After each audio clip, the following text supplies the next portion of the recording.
Team England back once again. It's myself, Captain Tony, joined by Vice Captain Chris. Good evening, Chris. Hello, nice to be here again. And the man, the legend, the Astropath, Tom Lowman. Good evening, Tom. Hello, greetings from the warp. Indeed. Keeping us safe as we continue on our journeys to WTC in the summer. Well, we have had an exciting couple of weeks since last episode where we announced the team and we talked about kind of some of the plans and things we've had going on there. Tom, why don't you run into what we have got out at the moment and what we've got coming in the future for the wider community? Absolutely. So yeah, we've started to roll out Team England focused content now. We've been recording with players and we're doing player interviews and we're doing little no I in team segments. We just touch on different aspects of teams. So we've got the first one, which is Captain's Log, which is Tony talking about how difficult it was picking this wonderful 8 in the selection process. So hard, so difficult. Yes, that's out now. It's on the 6 Plus YouTube. We're going to have links up on all the England stuff as well. We'll be sharing it across all of that. And I did also record Tony's player profile. We learned some stuff about Tony and armies from days gone by. And spoilers, Tony and Vic actually have the same favourite model that they've done. No way. Radically different approaches to that model. That's all I'm going to say. I'll leave it to you guys to find out. His will be a Van Gogh and mine will be like a Goth Ork painting it. Honestly, it's just terrible. Yeah. But yeah, really, really fun. Little snappy sort of 15-20 minute videos. So yeah, keep catching those as they come out. Awesome. So we have lots of events still going on at the moment. So we are in this episode going to talk about the ITT Teams Tournament, the latest one from the UKTC guys. I mean, teams for them are just flying off the shelves. Team tickets sell out pretty quickly, even 6-man teams as well. 5-man teams, actually, 6-man teams? 5-mans. Yeah, 5 months. Yeah. I think they might go up, I think they might go up to 6 if they can find the space for it, but it is interesting at the moment, 5-mans. That brings us to the Bolton Dewag event. They've got their Bolton Teams Tournament, and we are sending an England Lions team featuring Manny Chima, Josh Roberts, and others. Chris Radford is playing, Brian Seep is playing, and Nassim's playing as well. It's Manny, Josh. Oh, is Alex dropped out? Is Alex? Manny, Josh, Alex, Chris, and Brian. And Brian. Oh, there you go. They're 5. Again, I'm thinking it's 6 as 5. It's not Naz. Brian, the Team America, the spy Miller, in the midst. He was overjoyed to find out that he was playing on the England Lions. I believe when they broke that to him, that's what they registered as. So thanks, Brian. Help him bring back the gold to Team England. So good luck to them and to everybody else going along to that event. Chris, you wanted to talk about some Team England merchandise. Yeah, so part of last time doing a short order for WTC, so we're going to put a deadline for that of the 5th of June.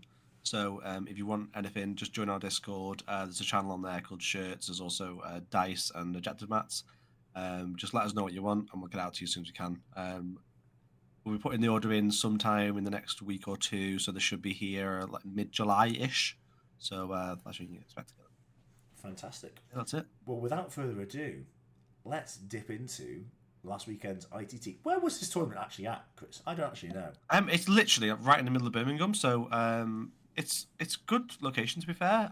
It's just outside the green zone, so it's literally the last turn off before you have to pay if you don't have a economic vehicle, which I do not. I have an old banger diesel, which I did have to drop Alex off on the last day, so he owes me £8 for that.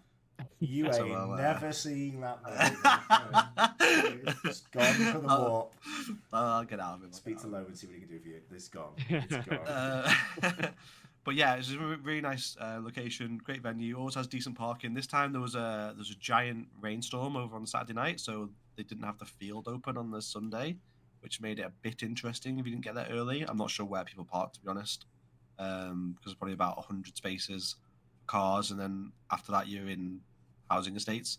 So I have actually no idea where everyone else went. But I managed to just basically park my car on top of the gate as you come in. So well done me. Didn't get a ticket, so we're all right. Oh, some of these team tournaments are in strange places. Yeah. That was good. It's good venue normally, but yeah, just a big rainstorm, can't park on the field. Yeah, the rain was ridiculous. On the second day, when you were in the building, the rain coming down on that thing later in the day was just so loud. It was absolutely thundering. It was ridiculous. So, boys, you both went. I didn't, so I'm going to sit back. Tell me about your teams. Tell me what you ran and why you ran them. Go. It's pretty funny because we actually ran similar things, didn't we, Chris? Yeah, we did. Yeah, go on. I'll let you go first, Tom. You can go for yours, and I'll do mine. Okay. So for my 5 hours with 6++, and we had a few changes at the last minute. So because our team member Lee, he's had his baby come early, so congratulations to Lee for that. But we had Ed Watts on Orcs, myself running Chaos Space Marines, picking up on a little gap for them in the meta as we were going into this event, where there's a few armies out there going, "Can you hurt me?" And CSM are like, "Yes, we can. That's what we do. That's our favorite thing to do."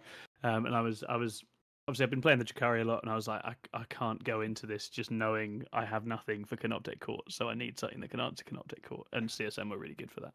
And we had Grey Knights as well, and then we did have our own Canoptek Court, and we had our own Paul James on his Wolf Jail as well, the Thunder Wolves. So an eclectic 5. It was very good fun. The Wolf Jail, I just love the concept of that list as well. Yeah, we just wanted that for Nassim, right? Purely for Nassim. That was all it was, just in case. I was looking through one of the England chats as an aside, back to when, trying to find an old photo of something, and I came across the many pictures of when Nassim lost the Space Wolves, and some of them are comedy gold, and I'm probably going to just put them into this podcast as it goes out, just so people can enjoy them. So what did England run, Chris? We had myself on CSM. We had Alex running his Iron Storm. Great success on that. So why change it? Not broken. Same with Josh running the Canoptek Court Necrons. Then we had a bit of an oddball one with Nathan's Death Guard. I think we called that Plague Storm in the end, because it was just tanks with abusing the Death Guard's ability to reduce toughness and save characteristics. So it was like a load of Predators, Chaos Knights, it had all sorts. It was great. Basically just 10 vehicles plus some bits. And then we had Manny on the Eldar. And, Manny did really well at Alpine with the Eldar. So we thought, that's done really well for us. We thought it would do well into the meta. Expected quite a few vehicle lists with sort of Grey Knights being good. You had the Iron Storm. And then potentially a couple of CSM lists if people have got onto that yet. Yeah, it was really good. Awesome. So, Tom, who did you guys play in the first round? In the first round, we played a team called the Tuesday Knights, and they're actually quite local to us. They'd actually messaged us a little while ago asking for a scrim, so we got the scrim in the end. We hadn't arranged the actual one, but we managed to play them. And they had a good mix of stuff. They had quite a few of the meta armies with Bully Boys, Mega Knobs, Canoptek Court, and a few other ones like that. And I felt like we paired this fairly happily, and I got to test the CSM into the Canoptek Court here and get a big win. So we had good wins across the board in this one. They were lovely guys, really fun round. What was the final score? Oh, good question. Was it a big win, or was it was 70 something? Yeah, so decent size. 70 something. It wasn't a Vanguard Tactics round one then. No, it wasn't. It wasn't. No. poor guys that they played against. I think it was their first team event, and they turned up and they played Vanguard. Yeah, I mean, there's always the risk, isn't there, with those first pairings? Like it can be really brutal. But no, these guys were pretty prepped. They did a good job. Yeah, we had 5 solid rounds. I think if you look at who we played against, I think tournament goers in the UK will probably recognise most of the people we played against. Yeah, quite good. They were just strong lineup, I thought. Yeah. So round 1. Off to a big win. What's round 2 looking like? Round 2, we had a team. Let me just find it. Scrolling back through BCP, which, as you all know, it's not as sharp as it used to be. It's not as sharp as it used to be. We thought we'd paired War Masters. We saw it come up on the screen, but it was the War Hamsters. And the War Hamsters. The War Hamsters were a little bit more manageable than War Masters. So they had Chaos Space Marines. They had Chaos Demons, a very weird Demons with list with like 1 million units of just chaff, just blocking and scoring. They had GSC, Orcs, and I think it was Bully Boys. And then they had Death Guard. And this was Purge the Foe. I hate Purge the Foe at UKTC events. It can be a really tricky one to navigate if you hit a good team. It can. Real pain. But again, we paired fairly well. Our Canoptek Court just flat out ran over their Gene Stealer cult. Just no mercy. Poor little guys. They were allowed the corners of the board, and the Canoptek Court just had all of the bits that mattered. It was a bit sad. I think our Orcs beat their Orcs. I beat the Death Guard 12-8. Draw with the Chaos Demons, and our Grey Knights narrowly lost to the Chaos Space Marines. So that was a 62-38 win. So it was That's a good, decent though. round. Yeah, decent round, and we were pleased to get through Purge because Purge can always be a nightmare. Yeah, you get the wrong matchup there, and you go, all your guys go first, and you all of a Yeah, sudden go in, exactly. oh, It's a really hard one to model for in your matrix, and then suddenly you have to react to the information you Yeah, get exactly. during the game. But yeah, one change I did like that they made this event was the change to the win brackets as well, because in the past it's been 51 points is just a straight win. Yes. And it doesn't really reflect the way teams plays, and the fact that there's always that sort of bridge gap, that like 10-point gap in sort of WTC and normal teams. Where, Exactly. you've got to get over the line, and Yeah. it can be really tight if you just know you're winning. Yeah, I think it's a really positive change. I think if you're going to do teams events here, you want them to reflect the teams world broadly, don't you, in the international teams world? Yeah, exactly. So having that 56-point win, it did mean there was a lot of draws though, because 56 points for a round win in 5-man teams is quite a lot. Yeah, Maybe completely. it didn't need to be 56. Maybe it could have been like 53. Yeah, it'd be interesting to But- see if there's like a nudge they can find for it. As I say, we've got draws coming in our path here, so you'll see this playing out in real time. All right, so Yeah. two wins, and then we're So on to here comes a draw. So we hit Okay. Mega Knob Meta, which is a sort of I see. army reactor team, right? So there's a bunch of England people in here. We got the Duff brothers, got Tom Higginbottom, got Courtney, got John Swallow. So strong players. And we felt like we paired fairly effectively in this. We got me into Chaos Knights, which was fairly comfortable. Our Grey Knights sort of held their Black Templars up. And the Necrons had a horrible, boring Necron-y, drawy game. And the Green Tide ran over John Swallow's Eldar. Poor Eldar. Don't like Green Tide. They do not. They do. But this one flipped because Tom Higginbottom's very good at orcs, and he got an absolute uppercut off on our Space Wolves. He had a massive connect turn, right? It was all sort of feisty, all who's going to go, who's going to hit for about a turn and a half, and then Tom just chopped those Space Wolves into tiny, tiny bits, and that swung the round back the other way, which meant that we drew. I think they were just on the right side of it, so it was 51 to them, 49 to us. Oh. Yeah, so Higgy came up really big in that round. I think Higgy was the highest score of the event. He was, he was. He dropped like almost no points at all. I think it was 1 point. Absolutely slaying. It's kind of fun, isn't it? It's quite nice. Someone loves the army and has been putting the reps in for ages. Yeah, when they get a book and they just start killing people with it, it's a good feeling. It's nice. Oof, that is tough though. But yeah, it was a tough one. Orcs do that. Yeah, exactly. And say these are England people. I think for 6+ we've had a funny old year where our expectations have started to shift, right? Because suddenly we're actually competing and in there with good teams. And so for us, it was actually we came away from this being like, oh, it was so close, and we need to do X, Y, Z differently. So that felt really good. The ambition was good, but they played it really well. And did you feel like you had coming out of pairings? Was it good or was it... I think the pairings are good if the Space Wolves game doesn't swing as wildly as it does, and I think in that one we didn't really know. I don't think we hadn't really modelled for the new Bully Boys for the Space. The Space Wolves are funny into that because they're all strength 5. Is that right? Yeah, and it's a lot of AP1 as well, which actually if you hit in Mega Knob. So it turned out to be a pretty bad one, and I think it was just that Tom got a proper breakthrough. I looked over and I was like, I really don't like where Gazgal is right now. This doesn't look good. Like, he's in a part of the board I really don't want him to be in at this time of the game. Yeah. So Tom, Canny, as always, played it really well. All right, so 2 wins, 1 draw. 2 wins, 1 draw, and then we hit Redacted. Yeah, we were really happy with the first day, and then we got Redacted. Now, Redacted are another decent team. They're quite local to us. They've got Luke Townsend, who's a really good player, and I actually got to play Luke in this one, and it was on... I can't remember what mission it is for that one. It might be Priority Targets. I'm not sure, but it's... or was it? No, it's a Scorched Earth. Scorched Earth again, wasn't it, in this one? So Scorched Earth... There's only Priority Targets day 1, yeah.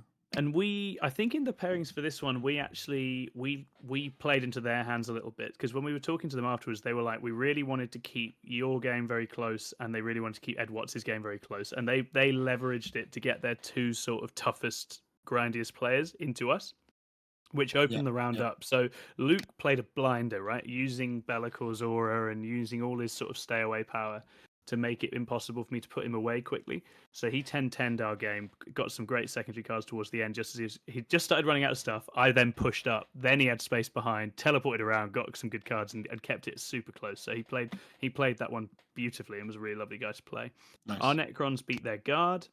Our Grey Knights beat their Necrons. And then in the Orc mirror, the Bully Boys came through and beat narrowly Ed's Green Tide. So I don't know much about the way these two play into each other. I don't know if you guys have ever seen this or tested this. Oof, interesting. Oof. Yeah, I'd expect that to be the other way. Yeah, I think that was what we thought as well. That was how we felt. But the Bully Boys had a really good game. I think Ed dropped or failed one of his, you know these weird boy charges, right? These weird boy charges. No, that's bad. I think one of the weird boy charges, and it's not the only time this will happen in this event either. The weird boy charge didn't go off, which caused trouble for Ed in that one. And I guess the Green Tide just can't kill Mega Knobs. Oh god, they just bounce off. They've got AOC, haven't they? Yeah, exactly. So I think it's when and where the sort of big slabs end up fighting into each other, and I think in this case the Bully Boys just pushed through in the right places. Yeah. But Ed played really well and kept it close. He was worried at one point, and then the other one that was pretty fatal. Now we had a surprise showing for the AdMech. The Thunderwolves went into the AdMech, and unfortunately for the brave Thunderwolves, there were lots of little idiots stood in the way whilst a lot of guns did the work. Yeah, so this was a bit of an unknown for us, and another one where we didn't have the research on the list really. And I think if we're doing our pairings again, we'd put our Thunderwolves into the Demons and switch things around, because actually I think we had a few answers for the AdMech. So this was the fatal one, I think, because that cancelled out a couple of our games, but they'd also neutralised a couple of our lists really well, which meant this was another draw, this time with us on 51, them on 49. So that new draw bracket was really doing the work.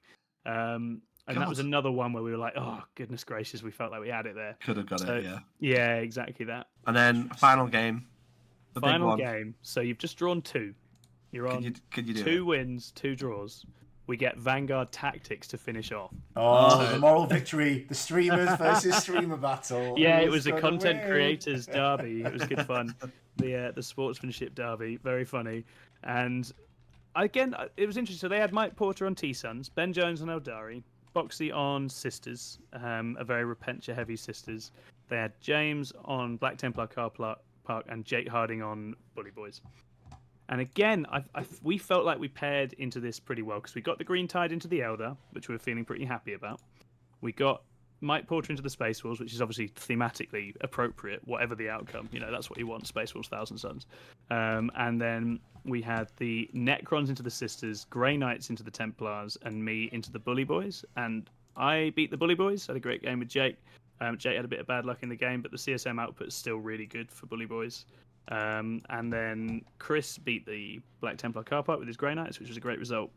Our Green Tide beat the Eldar, but Ben Jones played really well. Like, he had quite a well-designed list for Green Tide, I think. Lots of volume, lots of shots, fire prisms and spectres and all sorts of buffing nonsense. So he managed to keep that very close, so that wasn't as big a win as we wanted. Paul had a very good narrow loss into the Thousand Suns. Mike Porter's face as Paul made these long charges was just really funny. Paul's the Stormlord variant. Stormlord's variant Paul just is one of those people who just will go for and get these crazy charges in the game. And there was just the Thousand Suns killed them to death, but then Blood Claws and other stuff coming out of Rhinos just killed an ungodly amount of Thousand Suns in reply. And Mike Porter was actually very impressed with the output, I think. And then the big swing in this one was that Boxy had obviously practiced his matchups a lot, played a blinder in this instance, knew exactly how to get into Alex and shut him down. So he got a huge win in that game, which took Vanguard to, I think it was a 47-53 loss to us. So we lost by like a couple of points. They were certain that we'd drawn. And I think pairings-wise and outcomes-wise, that was the way it was looking. But then Boxy pulled it out with a big win over our Necrons. So another really good round where just one or two things slipped away from us. But amazing round. And again, it's exciting. It's fun going up against teams like that now and feeling like we're right in it. It's a massive change for us in the last 6 to 9 months. But yeah, really, really tough final game. But that's what you want in teams, though. You want tough games that are fun, really. That's exactly it, and that's what it's about. And it's like Chris was saying, I think Fives teams, what we came out of it realizing is you need massive hammer lists, don't you? You need to really be able to get those big results in a few places. And we were still more in a sort of slightly singlesy, slightly take-all-comersy place with a few of our lists. And we definitely found a few things worked better on UKTC than other things. I think, I don't know. I think the Thunderwolf Cavalry on UKTC is interesting, isn't it? There's a lot of open space. It's not easy for them to get around without getting shot. So I think that wasn't that easy. And what we were finding was that people are very ready for Canoptech now as well, right? People have started to figure that out. It's not quite as strong as it was. I think there's the matter. There's a few armies that come out that are really good into Canoptech. So they're not as good as they were. They've dropped points. Exactly. It's going to happen. People figure definitely. it out. definitely changes the balance of things. So that was two wins, 2 draws, and a loss for us. I think that placed us 16th, and we were right on the knife edge of pushing a little bit higher. So I think we definitely came away being like, oh, we're hungry or we're already hungry to get back to the next one and sort of try and improve on that and kind of cut further up. But yeah, we were very happy because we hit a lot of good teams in the latter half of the event, and we felt like we did a good go into those. From there to England. Yeah, here we go. The England team. Oh, a lot of pressure after all that extinguished nonsense that was championed by a certain world champion last time. So, none of the nonsense. England Lions, go. No, yeah. So I'd like to say we had a lot of prep going into this. We didn't. I think a lot of our attention is now on WTC. So this was kind of like a sort of took a bit of a back burner for us. But, we had a quick chat about lists. We were sort of happy with what we were taking, and we were just going for a bit of fun. Really, we were just going like, right, we want to win the event. But we're gonna have. I'm going to back this up with literally these guys were there on the day of the submission going, oh, I don't know what army I should take, man. We've just got and people go, but you can't run that on UKTC terrain because it just doesn't work. Because we are firmly in the now the squad's picked. Everybody's practicing for WTC. Some of the guys from the Ignite side were doing a bit more practice for the UKTC list behind the scenes, but not practicing like with the other England guys for the UKTC event, which I think is fine. It's the nature of having teams within our England team, and I think that's it is healthy and competitive. But I can vouch for your team that you guys are a bunch of bums, and that I know that some members of your team were like, God's sake, just pick a faction on the day of submission. I'd played one game with my list about a month before the submission. Amazing. There we go. So it was just trial by fire, and it worked out quite well. So let's run through it. So first round, we got into Sanguine Spanners. And they're a bunch of guys that attend a lot of the UKTC events. They're always there in singles. I've seen them on the Trihard Discord playing on there as well. So, they're always around at about 40k. So, not a quick jump bash to start off the day. So they gave us a good run, to be fair. We had Josh into Thousand Suns. But this was not a normal. The name for this list was the best thing I've ever seen. I think it was Magic Meat Mountain. And it consisted of Magnus, 3 Forge Fiends, 3 what they called the monsters that the Vortex Beast. The Vortex Beast, 3 of those, and then that was basically it. And it was funny. So it didn't. You couldn't even cast a single Doom Bolt.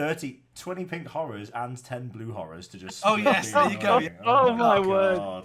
So it was truly a Magic Meat Mountain. But yeah, you couldn't cast a single Doom Bolt. So that proved to be an issue. Magnus was undignifiedly killed by Wraith shooting in that game, and ended up being a 20-0. It was, I think, Josh went first on Dawn of War. That is bad time for anyone who I think really taken up to court.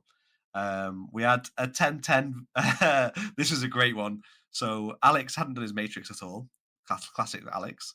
We're like, right, Alex, what's your Matrix into everyone? He's like, just put me down first defender. I'll beat everyone. It's fine.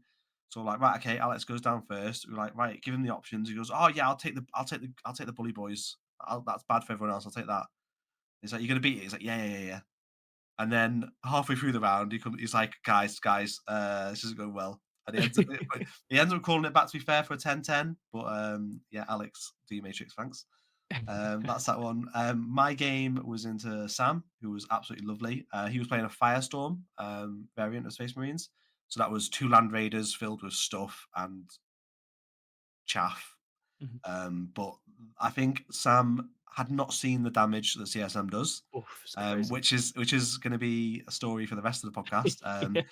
When people first play this list, they're like, oh, what does a Vindicator do? Here's what a Vindicator does. And you're like, go, right. So like he threw out his Land Raider turn 1. I'm like, okay.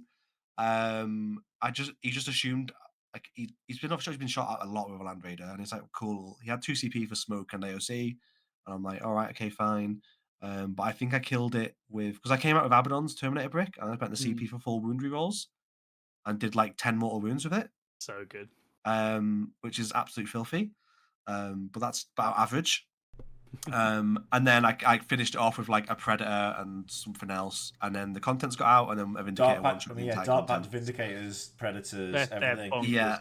just You don't incredible. factor in the Abaddon rerolls and the explodes. Yeah, And you're like, once you've yes. got Abaddon there, the output is just more than the number of shots, like so much of the time. Yeah, it's it's 100. crazy. I think it's 133% It's hits. so good. It's bonkers. So you're my list probably actually, turning 2 las cannons into 4 las cannon hits, right? It happens all the time.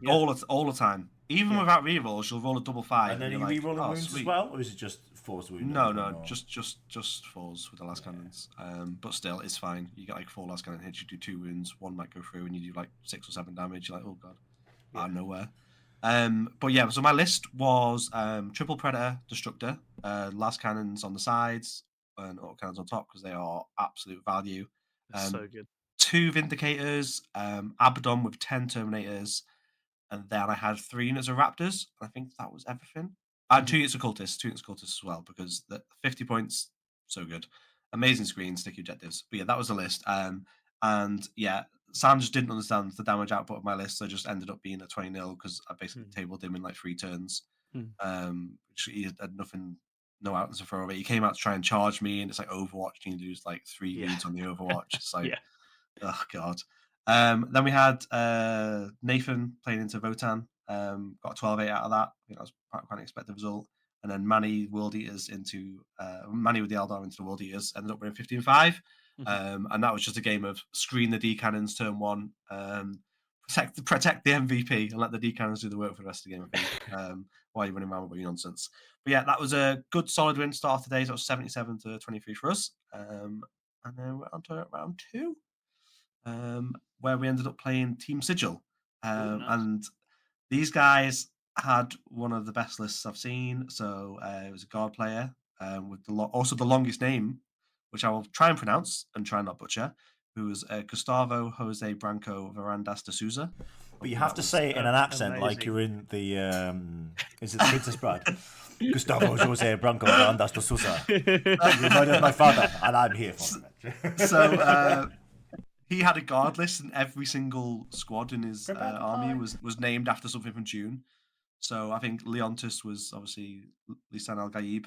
Beautiful. And everyone else was someone of a character from the show, and it was great. Well themed army. So good. Unfortunately, went into Ironstorm on a light board and lost 20-0. Because that happens when Ironstorm first. That's not how Dune goes. That's not what happens. The Freywin just charge into the guns and lose. We needed a couple of extra sandworms thrown in. I think might have balanced it a bit better there. Josh had a 19-1 win into Death Guard. I think Death Guard are normally quite good into Necrons, but I think this was Kill More, Hold More this round. Yeah, it was Purge this round, Yeah, so I think you can see why that goes bad, because Josh will just not give you any units to kill. Yeah, and goes keep away so well with that list. Yeah, you just score 0s for your kills while he just kills a unit and gets 8 points every turn for doing that. Manny got into the Eldar Mirror, and he was saying he had some really cool little tech pieces that he did in this. So, for example, Manny had triple Dark Reapers, and I think Dami also had triple Dark Reapers, but he positioned his in such a way that his sergeant was at the back of his unit, but Manny put his at the front. So Manny was like, right, if I measure 36 inches from your front guy, then your sergeant can't move and shoot me, but I can shoot you. And it was like, and it's little things like that these top players will do that'll get you out, that'll win that. And that's ended up swinging that game to a 20-0 win for Manny, because of those little things where you miss position and deployment, and then Manny goes, "Ooh, hold on 1 minute, I can do this," and really screw you for that. Because as soon as you lose those Dark Reapers in the mirror, it's like, oh, it's bad time. Because they're just really what's killing all the army. Death Guard, Nathan had a good game here into Sisters. I think this is a good match for them anyway. 18-2 win. And then I ended up into CSM, not CSM, World Eaters. Ended up getting a 14-6 win. I did table him by the end, but I just couldn't stop them scoring. I mean, World Eaters was great at scoring. He was getting kill and hold every turn. Just impossible to stop, really. So ended up 14-6. Ended up for a 91-9 win for the round, which was really good for us.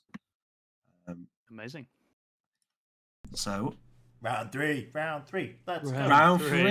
Round three. who we play? We ended up against Dead Red Gaming. So Mark, nice. So Mark Cromwell-Home, James Webster, Greg Chamberlain, Nathan Whitbread, and Stephen Platten. Many England faithfuls were disappointed he didn't pair Josh Roberts into Mark Cromwell-Home as his standard in every event that Mark normally goes to. He gets a crushing defeat. Even though he's got the better list, he always loses to Josh. He finds a way. But not this time, Chris. You decided Josh, hold my beer. Yeah. So I went down. Was I first? No, I wasn't the first defender here. But no, Mark went down as the first defender with the Necrons, which is a Hypercrypt build. And we were like, right, okay, we'll put me and someone else into him. I can't remember who it was. But he ended up picking me. And I knew this was going to go like it did. And Mark did not. Mark assumed, he had good anti-tank, he had 2 units of heavy destroyers, and then he had 2 units of normal destroyers, but with lords. So they will kill a tank every time they shoot, which is fine. But I think, again, what Mark didn't respect was the damage that a single unit in my army does. And Mark, after my turn 2, only had a Catan, 3 heavy destroyers, and a hex mark left. Because Predator Destructors line up really well into 3 wound infantry. They really do. Did he deploy him in the open? I mean, because no, he came out on his turn 2 to try and shoot, and he drew like investigate signals and a bunch of stuff and a cleanse and stuff. So he had to come out on objectives, and all his tomb blades are in the corners, and he's like, they'd normally be safe, but not against predators and venom crawlers. Actually, venom crawlers are amazing. Yes, we're picking those off. Great profile, line up into the tomb blades, and basically just ended up picking every single thing that was in line of sight, just dead. He has absolutely nothing that can deal with the Terminator brick in his army. No. He's all entirely AP2 at best, and with AOC and no wig, no cover, then it's like I'm on 2 up saves. He came out with a last hurrah with some Scorpex to try and kill them, and he lost 3 on the Overwatch before they managed to connect. And I think they didn't. They might have killed 1 Terminator before dying horrifically. But yeah, CSM does damage. It really does. Mark respected that, I think, after the game. But yeah, and obviously I know Necrons a lot, so I knew exactly what to do at every point of the game. So yeah, I think they just find themselves in that position with CSM, don't they, where their output isn't gonna do enough to the CSM, and the CSM output answers the questions they like to ask. So it's really rough. Yeah, exactly. It was pretty brutal. The rest of the round, Alex got a 17-3 into the Thousand Suns. He's played that, I think, matchup more than any. He loves that one. Yeah. Josh got a 15-5 into the Nids. What style of Nids was it? Was it the Vanguard? It's Vanguard, yeah. It's probably my favourite way to play Nids, the sneaky Vanguard with like the warrior bricks and stuff. But it's fragile as hell. Like it's. I was speaking to Mark during the game here, and they were like really happy that they got Greg into Josh, because when they played that, they were getting good wins with the Nids into the Canoptech. And I have no idea really how that matchup goes, but that didn't go as they expected. I like the idea of anyone being happy pairing against Josh. Really, I think that's a really fun concept. Sadistic, I think. Yeah. Nathan had a bit of a bad time versus Marines. That was an Iron Storm list as well. You can see why that game goes bad. Yeah. It was tanks versus tanks. Whoever starts killing tanks first just sort of gets that snowball, and it just builds and builds and builds, and you run away with it. And that happened in that game. And then Manny ended up getting a 15-5 win into Death Guard.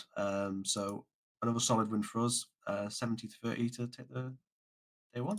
Very, very good. Very strong day 1. I know we Josh is, I was going to say, we take the mick out of him a lot in the Team England chats and things we've got. But Josh obviously has received some public stick after that last data slate for points where his own army running in events didn't get any nerfs. At least not any impact. But I think equally, when you see like your comments on the Tyranid player beating him is interesting, because it's like, yeah, I could see how, like, if you throw all your wraiths out on objectives and then they go, cool, well, I'll charge a high tyrant and some warriors in, they'll precision out the character, and then I'll kill a unit. Like, yeah, that works. But he's just not going to play like that. He's going to be calling. Exactly. He's going to pick a flank. He's going to just... Yeah. I say it to Necron players all the time. It's like, imagine if you played this as if you could die. Imagine how good you'd be then, because like they're really, really durable. But you don't want to just give obvious tests to that. You can still play sneakily and cagely and make it harder for people to actually leverage that damage. Yeah, absolutely. Well, that was now that was interesting actually, because looking from the outside, I was following you guys as well that weekend, but you got a lot of 3 wins. But your wins aren't all in the high scores, are they? And so that'll become into an impact on the next day where it does. Not getting the big scores every round is in a team tournament where you're trying to be the top 2 at the end. Really, really big that you get those high scores. And this next one was really close. Yeah, so I think it's tradition almost for War Masters to get paired into probably one of the 2 top teams at the event in round 4. Last time it was Ignite. This time it was us. So yeah, we got paired into War Masters round 4, and we're like, right, we knew this was going to be a really tight round, and we needed to sort of plan this out. So night before, message each other like, make sure you've done your matrix properly, blah blah blah, and make sure you're prepared. We did that. I think the pairings went really well for us. So we had it coming out of the pairings that we actually had 5 wins, like 5 14-point wins as well. So we were like, right, okay, someone's wrong here, because they've definitely not got 5 big losses. So wherever we were wrong, turns out it might be me. So, well, I've only had 1 practice game with the list, guys. Come on, give me some slack. No, I think you've got to caveat the story with the picture. Yeah, you got to tell the story. You keep after turn 1. We'll get there. Yeah, buddy. Right. Okay. So, I got paired into sisters, and not just any sisters player. Yeah, Jack Tight, who is Tight. probably the best sisters player in the UK, if not one of the best in the world. He's so good at sisters. He's really good. And for me, my logic behind this is they cannot deal with Terminators outside of Morgan Ball. So I was like, right, okay, I can really punish this in this game. But things just didn't go as I wanted. So I deployed basically my entire army. Jack had finished deploying, and I had like 2 units left. And I could make a choice here. I could sit there. I could put Abaddon on my. If you played UKTC, it's Crucible of Battle deployment. So if you want to sit and do 10s on primary every turn, you can do that very easily. It's very hard to bridge the gap from your home Ruin to the opponent's objective. And his list is like triple castigator and stuff, isn't it? So it's not like it doesn't have it has stuff or it has triple Arco flags, but they're not super fast. It's like cool. They move 10 out of a Rhino, so you got 22 inches. I think 22 inches is out of range from the home ruin to the back of that objective anyway, so you can never really have it taken off you. So I could make a choice. I could put Abaddon like towards the middle of the board and just sit there getting 10-10s and happy days. But that's not how I like to play. So instead, I put Abaddon on the front line as close as possible to his far objective. That's very difficult otherwise to get to. And I don't know if Jack was surprised by it, but he made quite a play in response to that. He went first, which was annoying. Because if I go first, I just get complete board control, and I think it's not even really a game from that point. But he went first. Half the time, that should happen. Just as a caveat, guys. So he went first, and he just threw his entire army out over to the far objective. And it was like a unit of Zephyrim, it was a Rhino with 10 Arcos in. Say Catherine came out, one of the castigators. They all just flew over to that side of the board. I didn't have loads over there, but I could shoot most of it. And I think he was just hoping that if I come out and don't kill it, then at least he secures that side of the board for himself, and it's happy days. His turn 1 had nothing really to shoot. I think a castigator shot at a Vindicator, or no, it was at a Pred. So this is for the one time. So first number of shots is a 6, obviously, but only ends up doing 6 damage, thankfully. So it doesn't one-shot my Pred this time. But then my turn, I come out and I'm like, cool, I'm going to kill a lot here. So I ended up killing, there was a missionary on the middle objective. There was an immolator that died. St. Catherine died, and some Zephyrim, and something else. But yeah, I was like, I'd killed like 500-ish points or something in like my turn one. Maybe it wasn't that much, but it felt like that. And I was like, I was just going good. So I was like, I took a picture of what I'd killed and put it in the team group chat. I'm like, going well. Didn't you get the Triumph? Wasn't Triumph in there? Yeah, St. Catherine. Yeah, she died. Okay, right. Yeah, she died. She took 19 wounds from a venom crawler that didn't have rerolls. Oof. Get on that. Venom crawlers value. So yeah, she died. And then I'd wrapped his rhino that was over that side with a squad of raptors. So I was like, cool. All he had was like a castigator over in the open, and like 2 castigators, and then Varl in reserve. And I'm like, cool. The problem I had was I couldn't screen my Terminators with anything other than the Terminators. So I positioned in a way that if Val came on and shot the Terminators, the one guy that would take it as a casualty would be more than 12 to the next guy, because of the 2-inch gap plus the 40mm base. It wouldn't have been possible to charge. So I was like, right, she can come on, she can charge, and he didn't have any 6 on the miracle dice to do any shenanigans at this point. It's like, fine, you can come on, charge, you'll kill some, but you'll die on the bounce back. But I'd positioned Abaddon towards a bit in the wrong. I probably should have put him more aggressively.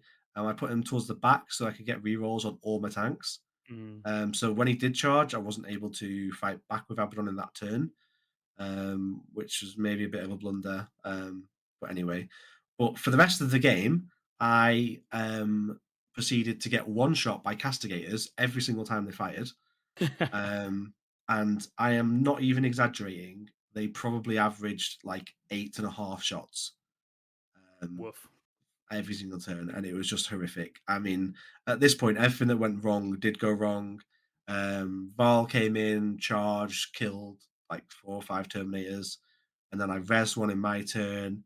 Then I just charged and killed. It was only her because I shot the other Paragons off, so I'm like, cool, I'll just charge her. She's only on her own, it'll be fine. She fought on death, but when I fought, so I had 6 Terminators. I fought, I dart packed it, I killed one of my own Terminators, and then she killed 5 Terminators exactly on fight on death. Oof. And I was like, what the hell is going on here? So I had Abaddon completely naked at that point, who does not like to be naked. No, he doesn't. And then it just sort of spiraled away. There's a bunch of just madness dice going on. And to top it off, Jack made an 11-inch charge in turn 5 to deny me primary plus some secondaries. It was just horrific. I ended up getting 5 in that, which was not great considering the prediction. But I don't think my prediction was massively off. It's probably more drawish, but it just went south really quickly.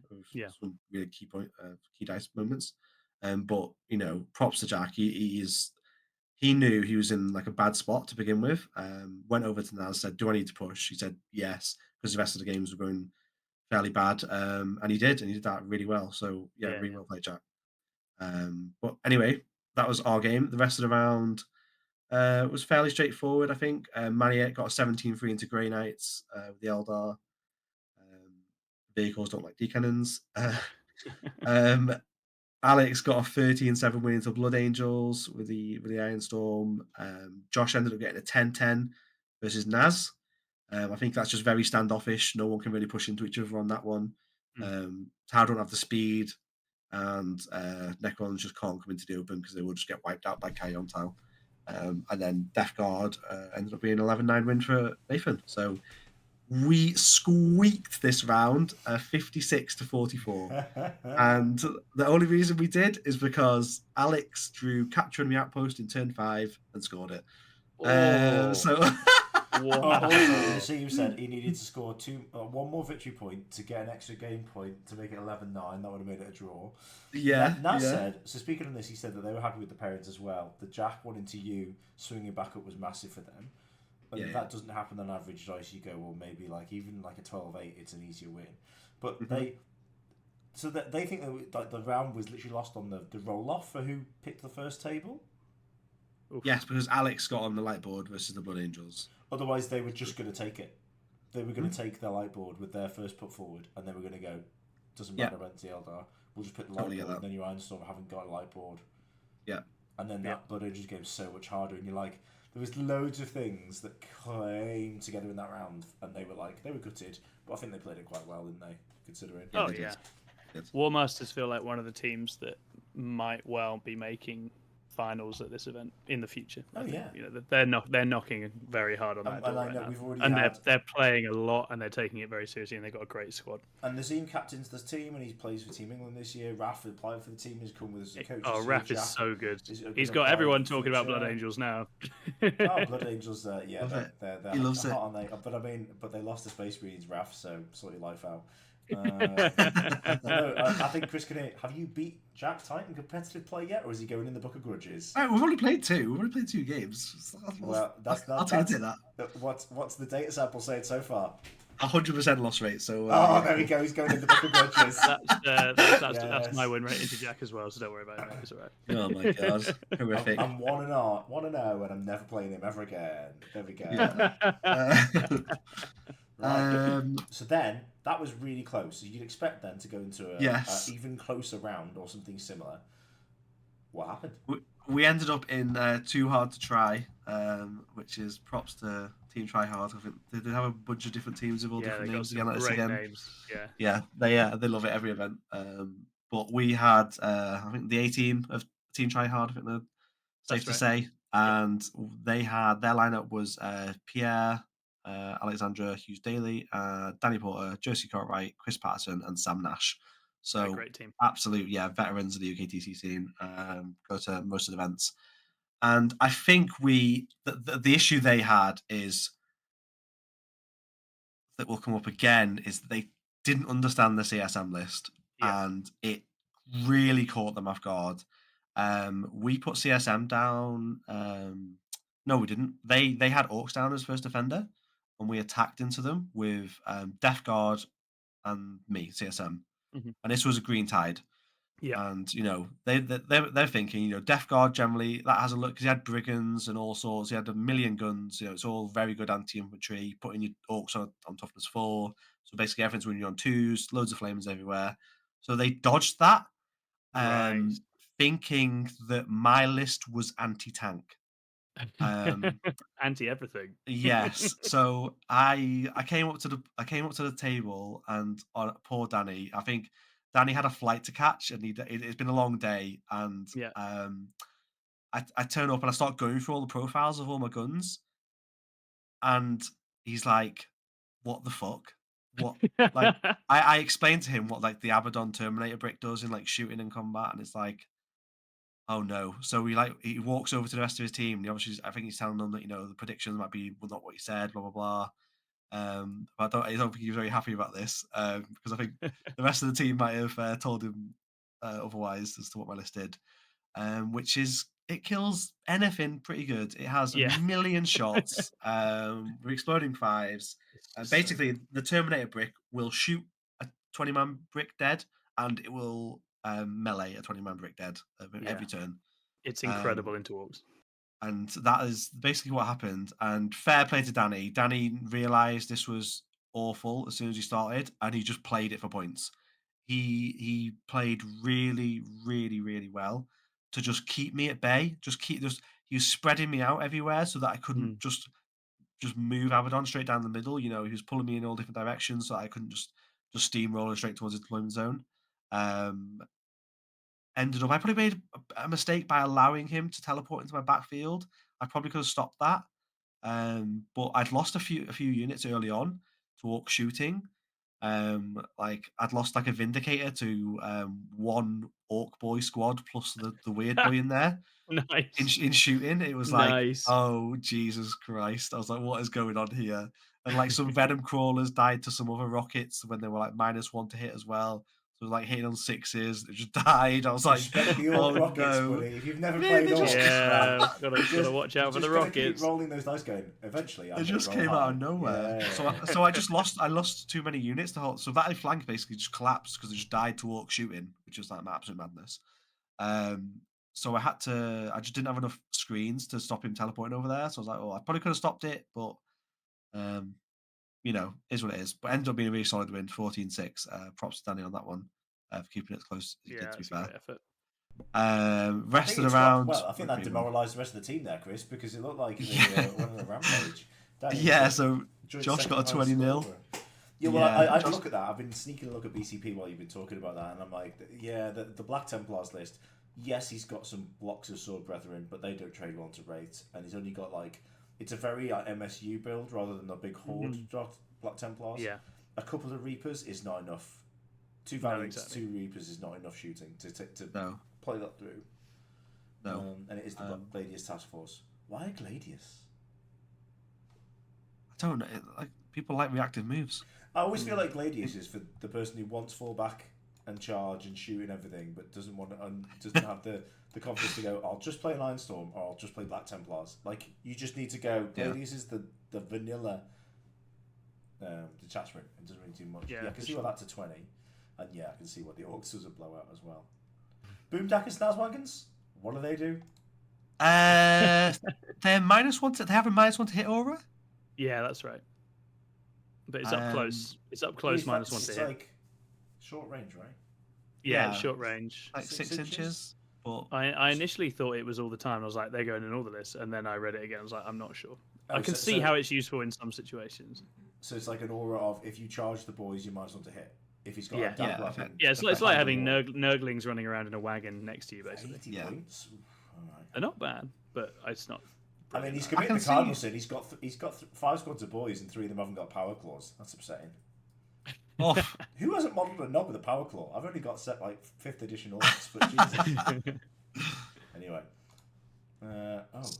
good win then. So that put you 81-19 in the end. Yeah. That put you solid. into the finals versus Ignite. Now going in, those near losses / wins that were good but not massive, meant that you were behind, weren't you? On the exactly. So we had to win, and it was because of the new bracket changes. So we had to win 56 points to 44 or better. Yeah. So we knew we were on the back foot from the beginning because at the end of the event, well, Ignite were on a 440 battle points. Yeah, it's probably higher than us, I imagine. Yeah, 432. Yeah. So they'd just done better throughout the event. They'd, paired maybe not as competitive teams, so they got a few blowouts early on that we didn't. But they had 17 rounds. Who was their 61 round into? Oh, that was Team Wales, wasn't it? The Team Napalm Hobbies. And then what was your Warhawks? Wrath of Magnums. Wrath of Magnums. Wrath of Magnums. Yeah, it was. I think that was touch and go for a while. The round before that, they played Sternguard Fat Tits, which I don't know who inspired that team now. But I'm like, that is just incredible. Wrong. Anyway. This round we had to win, and we had issues in our matrices where normally we would have been putting down Alex as first defender to get that potential to get that light board, which was only 1 on UKTC, so it's like a bit of a coin flip, but that's what we've been going with. But Alex had 2 not great games in this one, so we couldn't afford to put him down first. I only had 1 Amber in my matrix, which is a bad win, a bad loss, and that was Vic on the Thousand Suns, because they do terrible things to Terminators. Oh boy, do they! Especially when then they shoot you and then you go, oh, you're now half move, advance, charge, and you're like, oh my god, kill me now.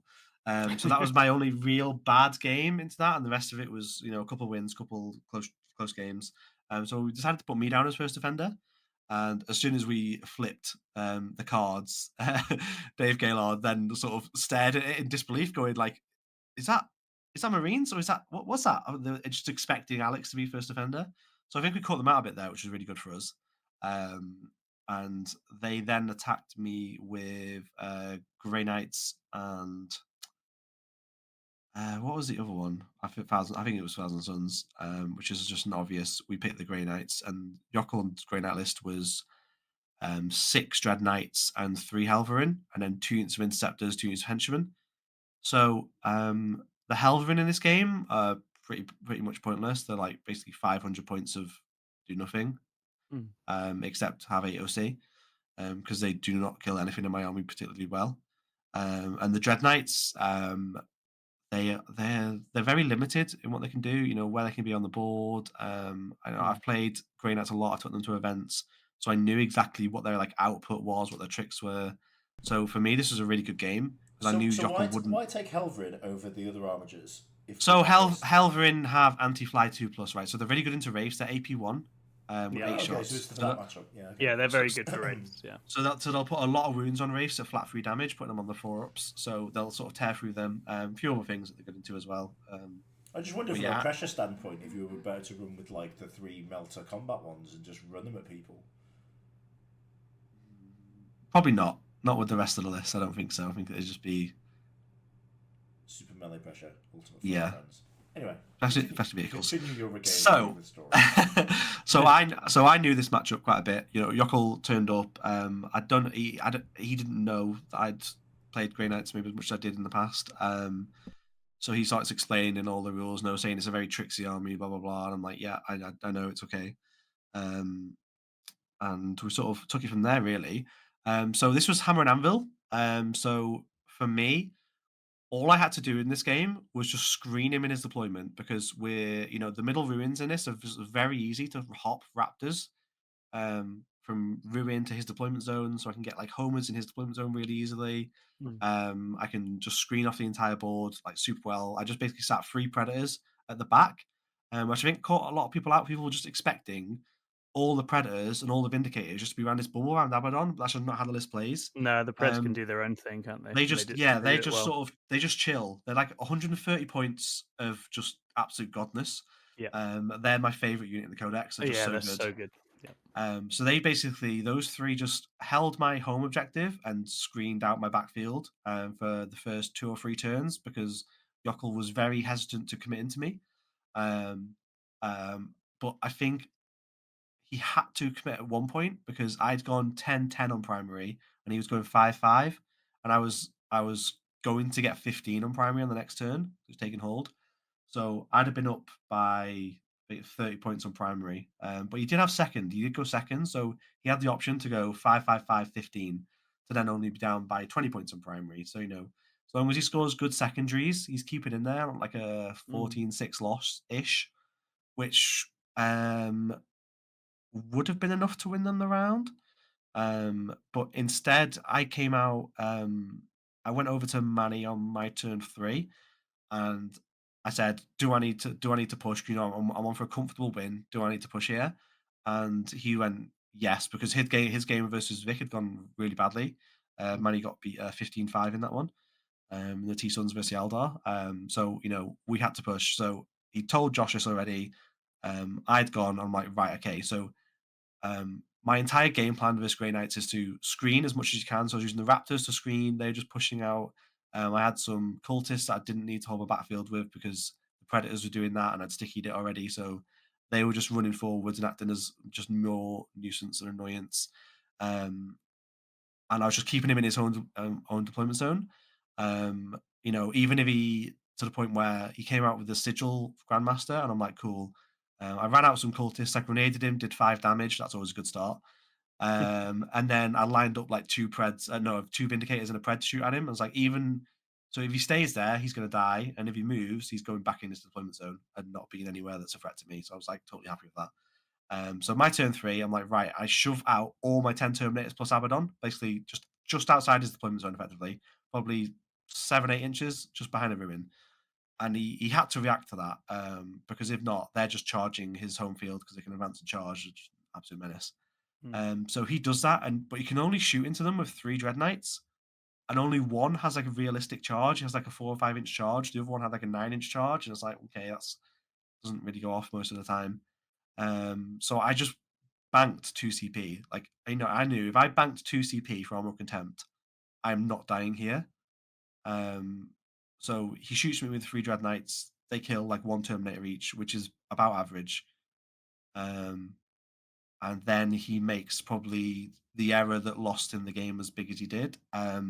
He only killed 3 Terminators and then decided to charge into the brick still. Mm. And this was without a CP because he'd failed a 6-inch charge into my Vindicator on the other side and had to CP it. So he didn't have a CP for Tank Shock. Now at this point he needed to just, I think, just reflect a little bit and just hold off. But instead he did charge into them, and he killed one more Terminator because it's 5 attacks hitting on 3s, winning on 2s into a 4+. It's not it's not going to kill a lot. And then what that enabled me to do was pile in and consolidate. Pile in, just wipe it out because Abaddon was in the correct position this time, just to one-shot him. Consolidate further towards his other 2 Dread Knights, and then in my turn, res one of the Terminators, which left me with like a 6-inch charge into his other Dread Knights on the other side, without him being able to miss, because he was just expecting to be able to miss, I assume, away. But I was in such a position that I just know res 1 model. Now I have a 6-inch charge with a reroll to just absolutely decimate him, which is then what happened. In my turn 4, all he had left was a Helverin, 1 Dread Knight on 3 wounds, and 4 henchmen. It went really bad after that charge. But I suppose going south. To be fair, when you commit to a play like that, should he have just gone, I failed this charge on the Vindicator and re-rolled the 9 on the brick? Probably. Because you start to go, well, like, that's the point where you go, okay, I failed this charge. If I re-roll this and I only get 1 Dread Knight into this squad over here, like, even if he's tied Abaddon up for a turn, and it's that, do you know what I mean? Yeah. That is bigger than... Because would Abaddon on the Terminators kill 2 Dread Knights? Yeah. Yeah, they would. So really, he needed to have killed 4. He needed to kill 4 or 5 in shooting, and then charge, Tank Shock, and then maybe he kills most of the brick, and that's fine. But Tank Shock's on average killing him 1 more Terminator. Yeah, 1 or 2. It's what, 14 dice, is it? 15? 15 dice? It's strength 10, right? Strength 14, I think, the big hammers. Are they? Yeah, they've got a very good tank shot. Okay, so 14. Really good. Strength 14, so 16 dice. Yeah, so it's pretty pretty average that you might kill 2 Terminators. And he kills 1 or 2 more with the combat, But I think once you've only killed 3 in shooting, at that point you just have to hold the brakes. The other guy's tank shock it. Ooh, yeah, okay. Yeah. I think what was also a big shock was how much damage the Terminators do in shooting in this game. Yeah. It is horrific. Like it is average, like 10 mortal wounds. Well, it was. Don't know what it is in the new book. Yes, unfortunately. Well, no, they still get that now. They still they don't get exploding 5s. It's not quite as good, but they are still very potent. They still do damage. But yeah, the exploding 5s insufficient for death wounds is great. But yeah, that was a really sort of clutch, really big win. I'm really, really happy with the way that I played this game and the result that we got. So that ended up being a 17-3 win to me, which took us to a 57-43 win for the round. Yeah, and if you was go awesome. to listen to Vic and Dave talk about their games, like Nathan had some good fortune in there one to get 12-8 loss to Dave, and Vic will talk I think in the same way that you talked about how you have played Grey Knights and you knew how to play this. Vic talks about how he's played Eldar loads this season. Yeah, it's such an advantage when you've played against him. It's a completely different game. Yeah, and I think in the same way that we talked about earlier about how, like with Manny with the Dark Reapers, outplaying somebody by going, if I measure here because you deploy like that, I'm outranging it. Vic talks about how he goes into that game and goes, oh yeah, I've got a great plan to take out all the elements that scare me in your list and actually smash it. It's definitely worth a listen. Go and head over to there and listen to the guys. But it's interesting, just those little snippets you get that go, oh yeah, am I really thinking of my 40k in the same way? Have I got a plan from deployment? Have I got a plan pre-deployment? Am I just putting my army in the ruins in the same way because I go to UKTC and every time I go I put my tank in this ruin and my scouts over here? Like, you gotta play that game at a higher level if you want to push into the really high end and beat top players. Yeah, absolutely.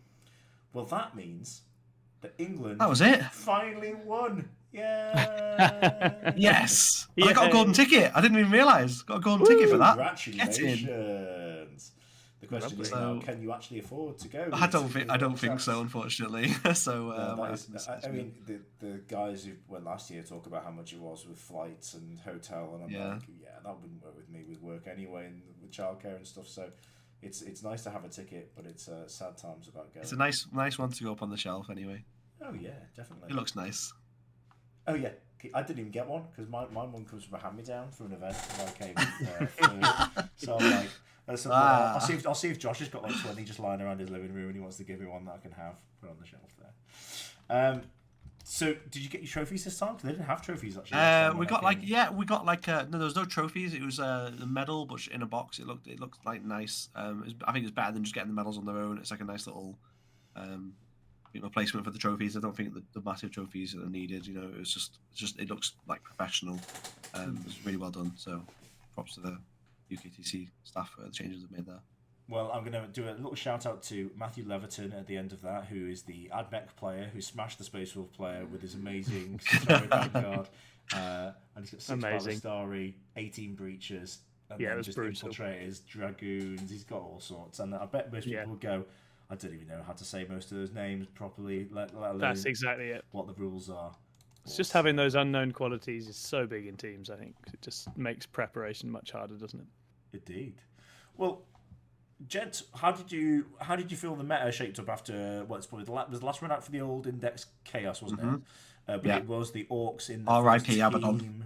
Yeah, I was going to say it's the army I didn't know I loved. I literally hadn't played CSM till about 2 weeks ago. I was like, I've got to let it go. I've only just discovered this nonsense. But in theory, it'll be newer and better, and we already know from some of the snippets and leaks about reports that it's definitely still going to do some of the same things. Raptors are crazy. Lords still slap. Vindicators and Predators in Abaddon range still reroll like stupidity. Yeah. So all of that goodness is just there. I suppose they've kept the accursed bricks down, so they're not a meta thing anymore. The Terminator brick, is that now dead? I think it's dead, unfortunately. It was the flexibility of having all the marks in there is what makes it sing. Yeah. Yeah. Without that, it just it falls off. Oh, sad times. You can hear my voice. I'm so sad about that. It's gone. Oh no. I loved it. As an LDAR player, I'm like, oh no, terrible. But Orcs are good. Orcs are good. AdMech had a player there. Well done. What else has come out recently? Custodes. Did you see loads of Custodes players? No, they were not. That is the classic example of how to just take a book that was not dominating the meta and just ruin it. You want to try and find something in there that's great, and maybe the new mission sets will make it really good. You know, with the teasing we've seen of all the rules and tweaks to like battle line infantry and stuff like that. That'd be really great. But at the moment, even then, you go, this army just doesn't. It's a wet paper towel in terms of offense. Yeah, it's a shame. Yeah, they've taken the kind of the army that undoes all combat and then taken that away from it, and now it's just what's it doing really? You could have kept it as it was rules wise, like kept all the unit rules the same, put the new detachments in, and it would have just about okay. Instead, they've nerfed a lot of the units, like the wardens with the feel no pain and just the points of the guard. It just doesn't work. And some of the forge roll points are still crazy. But I hope that the teased Sisters of Battle and GSC are good. GSC. Oh, that's the big debate now, isn't it? Are they going to make WTC? Are they not going to make WTC? Who knows? There's a current, for those of you who love to know about the captain's votes, there's a current captain's vote that is like, I think it's like 27-3 in terms of we're going to have the like a cut off that was we originally said we had a vote that the 1st of July is the cut off, and then there was the DWTs, these new codexes, and so the WTC was like, oh well, we're not going to be able to play those because Games Workshop FAQs things like 2 to 3 weeks later, so because they won't be FAQ'd, you can't use the new books. And I think some of the squad players have been surprised by this. WTC, the majority actually don't like to go and play rules that aren't the most current thing when they're playing. Nobody wants to go, I can't look at that FAQ, or I'm not playing that mission set. They'd rather be less prepared, but playing the actual game going forward, so that it's fresh and it's relevant and it's interesting. Because otherwise, everything they go to listen to online, everything they go in forums to talk about, everywhere they go to practice, they have to go, oh, that's the new rules, I've got to ignore that, it's these old ones. So, and it would be crazy to have a Chaos book, for example, that if it isn't FAQ'd, say they delay and FAQ in it, you go, oh, sorry, it came out in May, but we're not going to have it ready for July, so because there's no FAQ. I don't think the game's at that point. I know a couple of years ago, maybe we used to go no FAQ, no play in a tournament, but that hasn't been a thing for ages. Particularly with the app now, like stuff just gets edited, and we go, yeah, cool, great. So where WTC is going to leave it is there's a vote to say basically anything that comes out by the 1st of July rules, missions, points, new codexes, whatever is in. So whether some factions get nerfed, get buffed, we're playing it. So as relevant as it can be. And if something came out on July the 2nd, I could still see people arguing about it and going, well, we've got a month to the event, can we please play it? I genuinely can. It's happened before. Completely. Oh, the joys of WTC. How much do you guys found that your team comp was skewed by the UKTC side versus WTC? Because it was interesting that I mentioned Orks. They're like the bully boys, particularly, are the one where you go, people need to kill 18 or 15 plus mega knobs with filling their pain on an objective for 2 turns, or at least trap them or avoid them. And you go, I look at when you guys played against them, they did work into both your teams.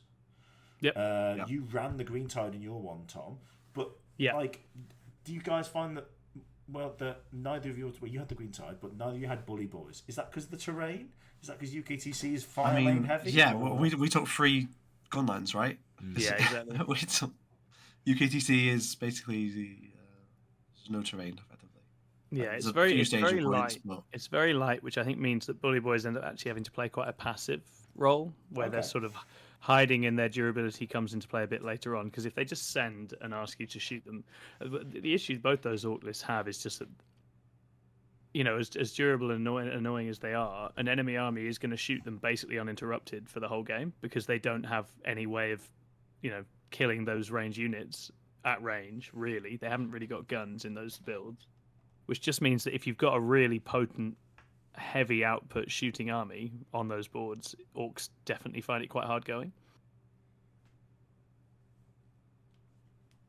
Yeah, I agree completely. They're just the speed. There's only 2 turns of war, right? So and then with the gaps between, like I spoke earlier in my game versus Jack, the gaps from one ruin to another is just too much to bridge. And then there's also the fact where UKTC versus WTC, they play the if you screen 1 inch away from the wall, you can't be charged. So that really does skew against melee armies quite a lot. So next question. A month ago, Dark Angels with planes were the meta for Space Marines. Now it's Space Wolves and it's everything. It's whatever you want. There's a whole bunch of stuff. It's there's Vanguard, a lot going on. It's Blood Angels. Like everybody's getting looking. Why has everybody moved away from the gunline flyer heavy Space Marines? Good question. When the meta is less shooty. That is a good question. It's more I think diverse, isn't it? I think that helps. Yeah, but Space Wars came down in points, right? So did. like Wolfen and stuff came down, so now Wolfen are just ridiculously cheap for the output that they give you, even though they have no OC. Yeah, the melee trading in Space Wars is really good now that Wolfen can hang. Basically, that makes a huge difference. Yeah, I think so. I think things like Thousand Suns were quite good into the planes, right? And they've been a lot more common as well. So I think the planes are... Yeah, you don't want to have your big plane that just takes a couple of doom bolts and then it explodes. So I think that shifted things a little bit as well. And I think it's honestly, it's Alex just playing the Ironstorm. I think everyone's caught on to that Ironstorm list. Alex and I saw that because before, at the last event I went to, it was all, Ironstorm lists that you saw were the Dark Angels. And there was a couple of people running an Alex style list, but now pretty much every single Ironstorm list I saw at this event was Alex's, with some sort of variation. Yeah, and we've seen there's been the sort of creep towards Blood Angels as well. They were sort of something that I think people were just starting to spill the beans on just before the slate.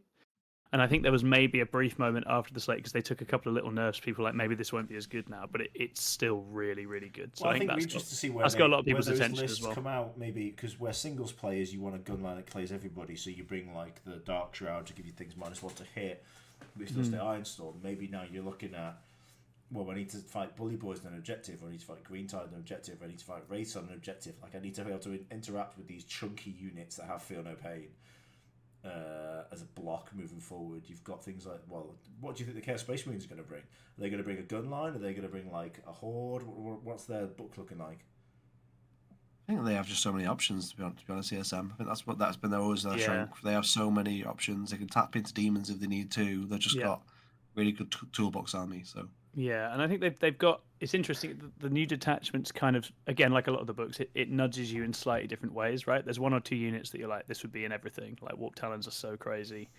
But I think you can still do the sort of Abbey gunline. That still works. I think you can do very tradey give and go with like the Renegade Raiders. Soulforge pack thing, with making all the demon engines crazy and getting incredible output there and doing damage to yourself, looks like it's pretty powerful as well. I think those three all look like they've got different directions you can go. There's a Gladius one, Tony, as well. I don't know if people. I don't think people really want to run the Gladius one. That does have a good set of tricks though, but it's quite nice because different tricks are sort of hidden away in the different detachments now. Like you got the Fight on Death's only in the pack bound. AOC is now in a couple of the other ones, so it's not in pack bound anymore. So it's sort of like, certainly when I'm writing lists for CSM, it's like every time I make a choice, my brain goes, "Oh, but you want the other thing. You desperately need this XYZ," and you kind of get dragged off. So it'll be interesting to see how they hold up. Until they bring out my Eldar Codex with some broken detachments, I'm not interested. That's all I'm saying. I am not looking forward to when that Codex comes out, because Jesus, that is going to be next level. Yeah, I'm sure it'll be absolutely nuts. God. Wraith Knights live again. Yeah. CSM sort of have to. I guess it depends. There's this skew in the meta, isn't there? Where there's certain armies that are just asking you a very serious stat check question, but then there's also other armies that I guess are sort of preying on armies that do answer that. I think the edition shifted from being a mech stat check 3 months ago to being an infantry stat check now. Yeah, exactly. We're definitely skewing that way. For some armies, you can build into hoovering up Necrons or Orcs or whatever, but then it's like, well, what are you now vulnerable to that might be able to sort of sneak around you, play around you, and pick your tanks off or whatever else? So it's interesting in the way that it's shaping up at the moment. Well, gentlemen, on that note, thank you very much for your time. I've enjoyed chatting to you about all things ITT and England-based. Make sure that if you want to order a team shirt for this year's 2024 WTC England shirt, you get onto our Discord, you find the shirt tab, and the details are there about how to send some payment. We'll be closing the orders for that on Wednesday, the 5th of June, that evening. And nothing else to say from me, apart from, gentlemen, best of luck if you are playing 40k at the weekend as some sort of tournament-based venture. And if not, have a lovely day/week. And we'll catch you in 2 weeks' time to feedback on both that event and looking forward to the upcoming Glasshammer GT. Right, indeed exciting. Right, night guys. Bye-bye. Bye-bye. So at the end of another successful episode, the only thing left to say is if you guys could hit the like button and even hit the subscribe button for us, that would really help us to grow on YouTube. You can find out more about Team England through our Facebook link below and our Discord. Feel free to join and get involved there. If you do want to even support the team even further than that, you can find us over on Patreon as well. And this podcast is available via Spotify and all good podcasting services. Until next time.